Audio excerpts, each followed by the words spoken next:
دلوقتي هاخدكم في رحلة نوصف ليكم فيها رحلة الحاج من أول وصوله إلى مكة حتى يودعها بطواف الوداع. فلو أراد الإنسان إن هو يحج فهو بيتوجه إلى مكة في أشهر الحج، وأشهر الحج زي ما قلنا هما شوال وذي القعدة والعشر الأوائل من شهر ذي الحجة. والأفضل إذا وصل لمكة إن هو يحرم بعمرة عند الميقات عشان يكون متمتع، لأن احنا اتفقنا إن التمتع هو أفضل الأنساك. ولكن إذا لم يكن متمتعا فله أن يحرم بالحج على نسك الإفراد أو بالحج والعمرة ويبقى قارن زي ما شرحنا قبل كده في شرح الأنساك. فبيقول عند الميقات إذا اختار نسك التمتع لبيك اللهم عمرة أو لبيك اللهم عمرة متمتعا بها إلى الحج. وأي صيغة هيقولها المتمتع من الصيغتين دول فهي صحيحة، لأن المتمتع هيحرم تاني بالحج يوم التروية يوم 8 ذي الحجة. طيب لو هو اختار نسك القران هيقول عند الميقات لبيك اللهم حجا وعمرة، ولو هو هيكون اختار نسك الإفراد هيقول لبيك اللهم حجا. وطبعا ما ننساش جملة الاشتراط فإن حبسني حابس فمحلي حيث حبستني. وقت الإحرام السنة إن هو بيغتسل كما اغتسل النبي صلى الله عليه وسلم من الجنابة، وهي سنة في حق الرجال والنساء حتى الحائض والنفساء.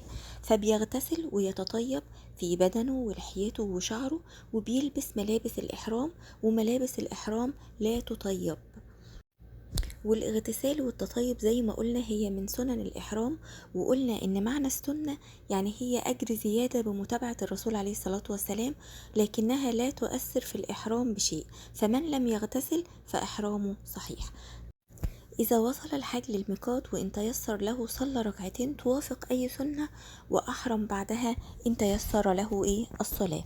والركعتين دول بيتصلوا سنة أي حاجة، يعني مثلا سنة الفجر لو موافقة الفجر، سنة الضحى لو موافقة وقت الضحى، أو حتى لو مش موافقة أي سنة ممكن يتوضى ويصلي ركعتين سنة الوضوء ويحرم بعدها. لما هيحرم ويلبي بالنسك اللي هو اختاره زي ما احنا قلنا، سواء لو كان قارن او متمتع او اختار نسك الافراد. بعد ما يحرم هيلبي الحج بعد احرامه، وطول الرحلة بتاعته هيقول هيقول لبيك اللهم لبيك لبيك لا شريك لك لبيك إن الحمد والنعمة لك والملك لا ولا شريك يزل. لك. وهيفضل يلبي لغاية ما يوصل لمكة. كان السلف بيستحبون التلبية في 4 مواضع بعد كل صلاة، ولو هبطوا وادي أو طلعوا وادي أو لما يقابلوا بعضهم كانوا بيستحبوا التلبية في ال4 مواضع دول. طيب من السنة رفع الصوت بالتلبية طبعا للرجال، حتى قال ابن عباس رضي الله عنه كنا نصرخ بها صراخا، ويستحب تكرارها وتجديدها في كل مناسبة يعني. طيب امتى بقى تتقطع التلبية دي؟ في العمرة لما تبدأ في طواف العمرة، وتقطع التلبية في الحج بعد ما ترمي جمرة العقبة الكبرى. طيب قال ابن المنذر الاغتسال عند دخول مكة مستحب عند جميع العلماء، واللي يتركه ليس عليه فيه فدية. تمام. فيستحب للحاج لما يقرب من مكة ان هو يغتسل لدخولها ان تيسر، كما نقله ابن عمر رضي الله عنهما عن النبي صلى الله عليه وسلم. بعد كده بيدخل المسجد الحرام ويبدأ مباشرة في الطواف. فلو كان اختار نسك الإفراد أو القران فالطواف بتاعه اسمه طواف قدوم. والطواف ده احنا اتفقنا ان هو في سنة في حق من اختار نسك الإفراد ومن اختار نسك القران. ولو كان متمتعا فهو طوافه طواف عمرة، اسمه طواف عمرة لأنه ركن من أركان العمرة. فلما يبدأ في الطواف هيقطع التلبية زي ما احنا اتفقنا، هيروح يستلم الحجر الأسود ويقبله إن تيسر له ذلك، وإن لم يتيسر أشار إليه ويقول في الشوط الأول فقط بسم الله والله أكبر، اللهم إيمانا بك وتصديقا بكتابك ووفاء بعهدك واتباعا لسنة نبيك. تمام. بعد كده يكبر في بداية كل شوط من غير بقى الدعاء اللي احنا قلناه ده، مع استلام الحجر ان تيسر، ولو معرفش يستلمه بيشاور عليه بإيده اليمين. جاء عند النسائي بسند صحيح عن النبي صلى الله عليه وسلم أن الحجر الأسود من حجر الجنة. طيب الحاج هيطوف ازاي؟ بيجي على البيت عن يساره وبيطوف 7 أشواط، بيبتدي بالحجر الأسود وبيختتم بيه، ولا يستلم من البيت سوى الحجر الأسود والركن اليماني، وما ينفعش ولا يشرع تقبيل الركن اليماني ولا التكبير عند استلام الركن اليماني أو محاذاته، لأن ده لم يرد عن النبي محمد صلى الله عليه وسلم. يسن للرجل الاطباع في جميع الطواف. معنى الاطباع ان هو بيكشف عن كتفه الايمن. طيب، والدعاء المأثور عن النبي بين الركن اليماني والحجر الاسود اللي هو اخر ركن قبل الحجر الاسود، ان هو يقول: ربنا آتنا في الدنيا حسنة وفي الآخرة حسنة وقنا عذاب النار. ويقول في بقية طوافه ما شاء من دعاء وذكر، ما فيش حاجة معينة في مذكور عن النبي في بقية الأشواط قبل الركن اليمين. وطبعا احنا قلنا قبل كده ان الطواف لازم يكون من خارج الحجر، يعني من خارج القوس اللي بيكون قدام الكعبة ده، لان الحجر ده من الكعبة. تمام. بعد ما بيخلص الطواف 7 أشواط على هذه الكيفية اللي احنا قلناها، بيتجه إلى المقام، مقام سيدنا إبراهيم، وبيقرأ عنده: واتخذوا من مقام إبراهيم مصلى، ثم يصلي ركعتين خلف مقام سيدنا إبراهيم إن تيسر له ذلك. طيب، لو كان زحمة وما تيسرش إن هو يصليهم خلف مقام سيدنا إبراهيم، ففي أي مكان في المسجد. بيقرأ في الركعة الأولى الكافرون بعد الفاتحة، وفي الركعة الثانية سورة الإخلاص بعد الفاتحة. وبعد كده يسن الشرب من ماء زمزم وغسل الرأس به، لما في حديث جابر رضي الله عنه أن النبي صلى ركعتين ثم عاد إلى الحجر ثم ذهب إلى زمزم فشرب منها وصب على رأسه صلى الله عليه وسلم. بعد كده بيخرج إلى الصفا، فلما يقرب من الصفا هيقول الآية دي: إن الصفا والمروة من شعائر الله، فمن حج البيت أو اعتمر فلا جناح عليه أن يطوف بهما، ومن تطوع خيرا فإن الله شاكر عليم. فلما يوصل لجبل الصفا هيصعد جبل الصفا لغاية ما يشوف البيت، فيستقبل القبلة اللي هي الكعبة، يعني يستقبل القبلة فيوحد الله ويكبره ويقول: لا إله إلا الله وحده لا شريك له، له الملك وله الحمد وهو على كل شيء قدير، لا إله إلا الله وحده أنجز وعده ونصر عبده وهزم الأحزاب وحده. بيقول الدعاء ده 3 مرات ويدعي ما بينهم. خلاص، بعد كده بينزل متجه إلى المروة. هنا في سنة للرجال دون النساء والضعفاء من الرجال، ان هو بيركض ركض شديد بين العلمين الأخضرين اللي بيبقى موجودين في المسعى. طيب، وبعد كده بيوصل لجبل المروة فيعمل اللي عمله على جبل الصفا، يصعد على جبل المروة ويشوف القبلة، يستقبل القبلة ويقول الدعاء، يكبر الله 3 ويوحده 3 ويقول: لا إله إلا الله وحده لا شريك له، له الملك وله الحمد وهو على كل شيء قدير، لا إله إلا الله وحده أنجز وعده ونصر عبده وهزم الأحزاب وحده. ويدعي لنفسه، يقوله 3 مرات ويدعي لنفسه ما بينهم. خلاص، هكذا بقى 7 أشواط. والأشواط بتتحسب ازاي؟ من الصفا للمروة شوط، ومن المروة للصفا شوط. فبالحسابات فالحاج هيخلص على جبل المروة. تمام. طيب، لم يرد في أشواط السعي اللي هي ما بين الصفا والمروة أي دعاء عن النبي صلى الله عليه وسلم. خلاص. طيب، وقلنا كمان ان السعي لا يشترط طهارة، فالحائض ممكن تسعى. بعد كده هيعمل ايه؟ لو كان الحاج مختار نسك التمتع فهو هيحلق شعره او يقصره، وطبعا احنا قلنا ان الحلق افضل. طيب، والمرأة هتقصر من كل اطراف شعرها بقدر ايه؟ بقدر الأنملة. وبعد كده المتمتع هيحل من احرامه حلا كاملا. اما القارن ومن اختار نسك الافراد فهو دلوقتي بعد ما يسعى هيفضل على احرامه. تمام. مش بيتحلل منه غير يوم النحر اللي هو يوم العيد. فالمتمتع بس اللي بيتحلل وبيرجع يحرم تاني يوم التروية يوم 8 ذي الحجة. اما القارن ومن اختار نسك الافراد بعد السعي بيفضل على تحلله. تمام. وطبعا احنا قلنا قبل كده ان القارن ومن اختار نسك الافراد ليه حاجتين، يعني يا اما بعد طواف القدوم بتاعه ده يسعى وما يكونش عليه سعي تاني بعد طواف الافاضة، او ان هو يطوف طواف القدوم ويأخر السعي الى بعد طواف الافاضة. لما يجي بقى يوم 8 ذي الحجة اللي هو يوم التروية، أحرم المتمتع بالحج، فاغتسل بقى تاني وتطيب ولبس ثياب الإحرام وقال لبيك اللهم حجا، وبعد كده راح على مخيمات منى.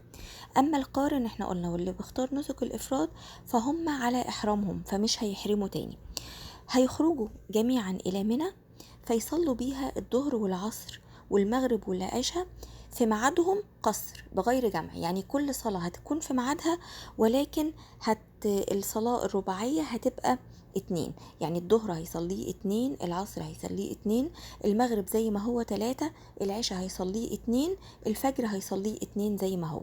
تمام، يبقى هيقصر الصلاة من غير ما يجمعهم. تمام. بعد كده احنا قلنا ان المبيت بقى في منى يوم التروية هي سنة عن النبي صلى الله عليه وسلم، واللي مش هيبات في منى يوم التروية لا شيء عليه، لان احنا اتفقنا ان السنة اجر زيادة لمتابعة النبي، ولكنها لا تؤثر في الحج في شيء. تمام. طيب لما يجي بقى تطلع شمس يوم التاسع اللي هو يوم عرفة، هيعمل ايه؟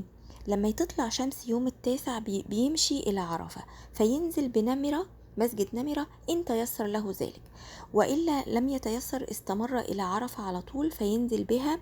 فلما يجي وقت الظهر بقى اللي هو وقت زوال الشمس، بيصلي الظهر والعصر قصر وجمع تقديم، يعني بيصلي الظهر ركعتين وبعدها يصلي العصر ركعتين في ميعاد الظهر، يبقى كده هو صلى قصر وجمع تقديم، جمع الظهر العصر مع الظهر في ميعاد الظهر.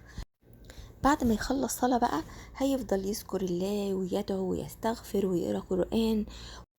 والسنة في اليوم ده طبعا الدعاء، فلم يزل النبي صلى الله عليه وسلم واقفا يدعو حتى غربت الشمس، وكان أكثر دعاء النبي صلى الله عليه وسلم في عرفة هو لا إله إلا الله وحده لا شريك له، له الملك وله الحمد وهو على كل شيء قدير.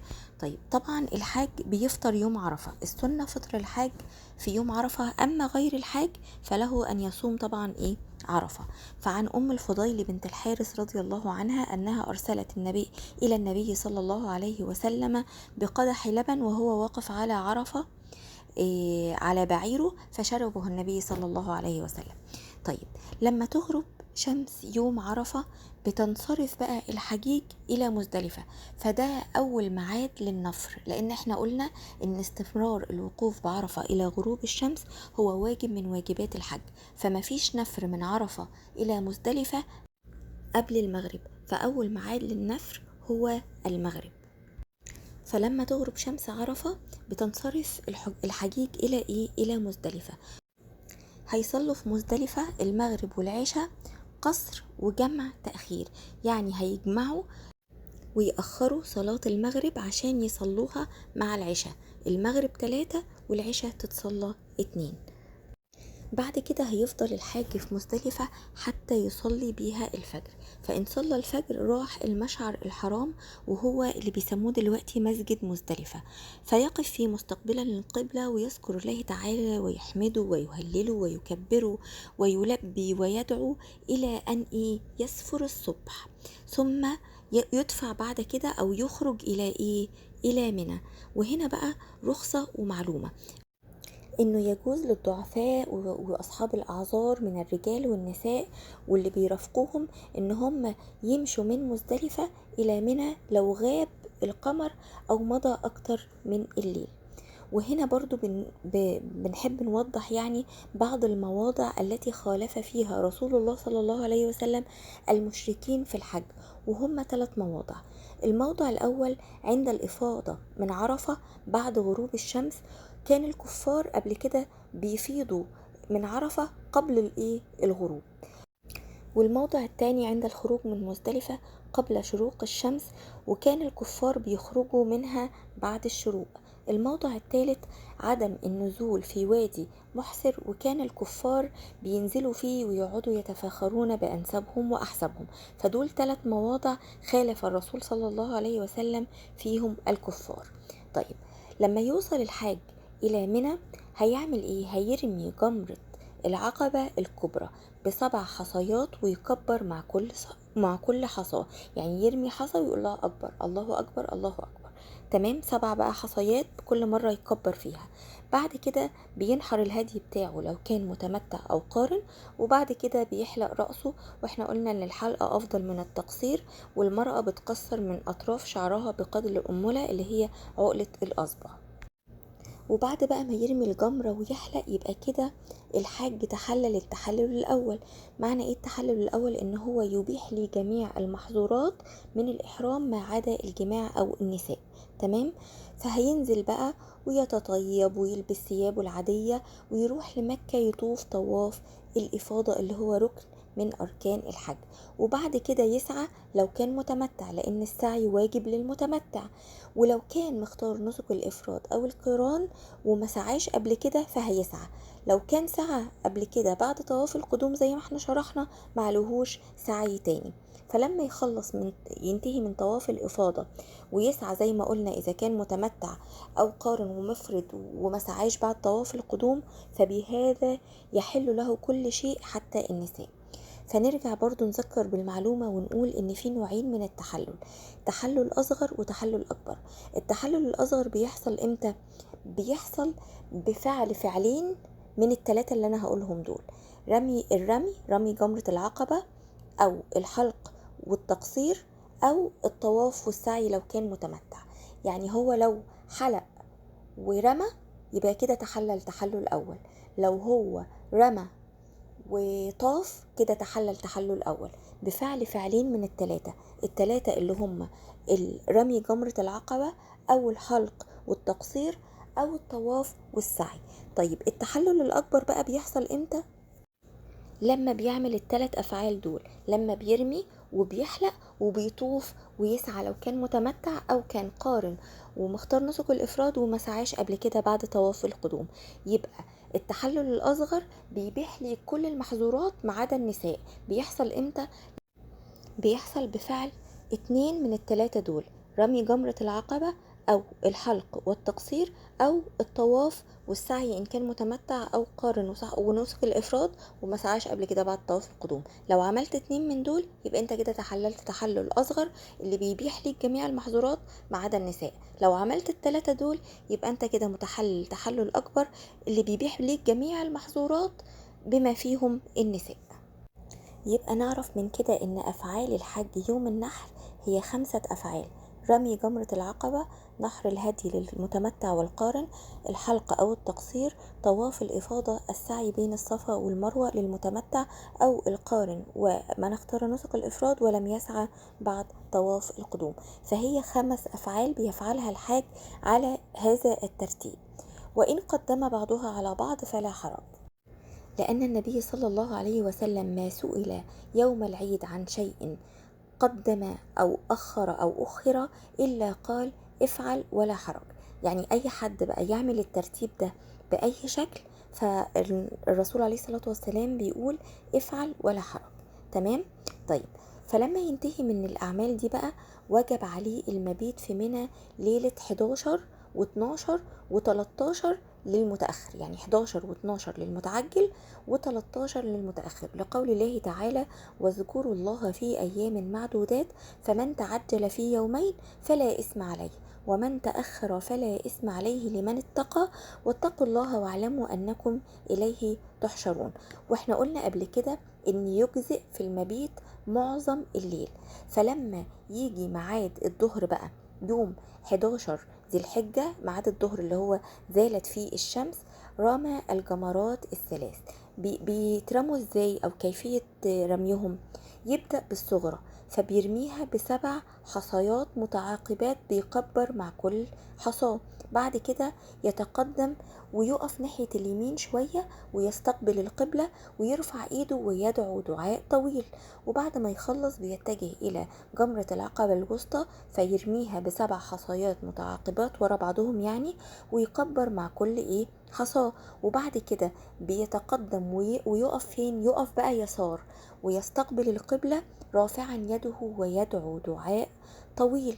بعد كده بيروح لجمرة العقبة الكبرى فبيرميها ب7 حصيات متعاقبات بيكبر مع كل صلاة. وهنا بقى ما بيخلص ما بيقفش اقتداء برسول الله صلى الله عليه وسلم. وبيكرر كده في اليوم ال12 برضو بيرمي الجمرات على حسب ايه هذا الترتيب اللي احنا قلناه. طيب، فلما بيخلص بقى الرمي يوم 12، فلو شاء ان هو متعجل يخرج ايه من منى، يغادر من منى قبل ما يجي عليه المغرب، ومعلهوش رمي تاني يوم 13. تمام. ولو عايز يكون متأخر ويرمي 3 أيام، فبيبات في منى وبيرمي يوم كمان على نفس الطريقة أو النحو اللي احنا ذكرناه في طريقة الرمي. ولكن المعلومة المهمة ان اللي عايز يتعجل ويرمي يومين بس اللي هم 11 و12، بيجب عليه الخروج من منى قبل غروب الشمس، لانه لو غربت عليه الشمس وهو في منى بدون اي عذر وبدون حاجة، وجب عليه ان هو يرمي يوم تالت، وجب عليه التأخير. تمام. انما لو غربت عليه الشمس بمنى للمتعجل يعني بغير اختياره، مثلا لزحمة او لعذر، فده لا يلزمه التأخير، اي لا يجب عليه الرمي لليوم الثالث، لان تأخيره كان في منى كان لعذر او كان لحاجة، وليس التأخير باختياره. فلما يتم الحج بقى رمي الجمرات سواء بقى متأخر او متعجل، فانه ما بيخرجش من مكة لبلده حتى يطوف طواف الوداع. احنا قلنا طواف الوداع واجب من واجبات الحج. والحديث عن ابن عباس رضي الله عنهما قال: كان الناس ينفرون من كل وجه، فقال النبي صلى الله عليه وسلم: لا ينفر أحد حتى يكون آخر عهده بالبيت. تمام. طيب، طواف الوداع بيسقط عن مين؟ بيسقط عن المرأة الحائض والنفساء. المرأة الحائض والنفساء ملهاش طواف وداع، يسقط عنها تماما، ومعلهاش فيه كمان فدية، لان احنا اتفقنا ان طواف الوداع واجب من واجبات الحج، ومن تركه ناسيا او متعمدا عليه فدية، اللي هي شاه بتذبح وتوزع على فقراء الحرم. اما الحائض والنفساء فسقط عنها طواف الوداع. تمام. لحديث ابن عباس رضي الله عنه: أمر الناس أن يكون آخر عهدهم بالبيت إلا أنه خفف عن الحائض. وبطواف الوداع هنكون كده انتهينا من الرحلة بتاعت النهاردة، رحلة الحج، ووصلنا لآخر الرحلة، وسائلين المولى عز وجل أن يعلمنا ما ينفعنا وينفعنا بما علمنا. والسلام عليكم ورحمة الله وبركاته.